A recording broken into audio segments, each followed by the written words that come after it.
The United States has vowed to take a stronger stance against human rights violations worldwide, including those in China and Myanmar. It's seeking election to the UN Human Rights Council 3 years after Donald Trump withdrew from the rights body. We'll speak out for universal values when atrocities are committed in Xinjiang or when fundamental freedoms are undermined in Hong Kong.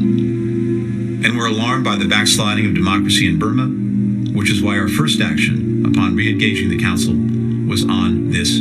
Out from Washington, D.C., Simon, tough talk on several Asian issues from Mr. Blinken there. What kind of action can we expect from the U.S. on such issues?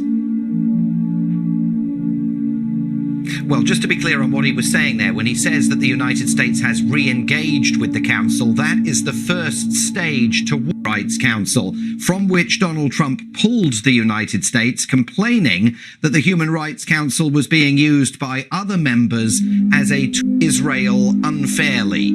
And in announcing that the United States wants to return to the UN Human Rights Council, Antony Blinken is saying that he believes that the Council is in need of reform and would lead reform efforts, including dealing with what he described as the Council's disproportionate focus on Israel. Now, the Trump administration took issue with the fact that the Human Rights Council includes an array of members faulted by the United States for their handling of human rights, including China. Obviously, the Biden administration, like the Trump administration before it, now focusing on the Xinjiang issue and other human rights issues within China, but also Cuba, Eritrea, Russia and Venezuela are members of the Human Rights Council. But what we're witnessing to what we've witnessed over the last 4 years, and that the Biden administration, wherever possible, wants to re-engage internationally with other countries in fora where that is possible. We've seen the Biden administration just last week take the United States back into the Paris climate change accords, trying to breathe new life into the Iran nuclear deal, and now saying it wants back in on the UN Human Rights Council. But Simon, notwithstanding what the United States might see as potential future role as what does the US have to do to regain that seat after walking away 3 years ago?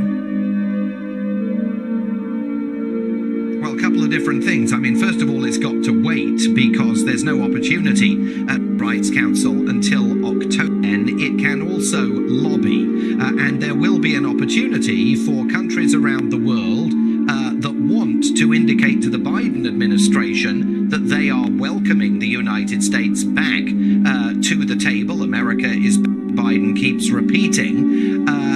It will give them an opportunity to return the favor and support UN Rights Council in a bid to convey to Washington that they'd like to see their relationship with the United States valued and this is possibly upgraded. But there certainly will be months of conversation ahead, and that will create a further opportunity and rights issues in the Asia-Pacific region and in other parts of the world as the Biden administration pursues its campaign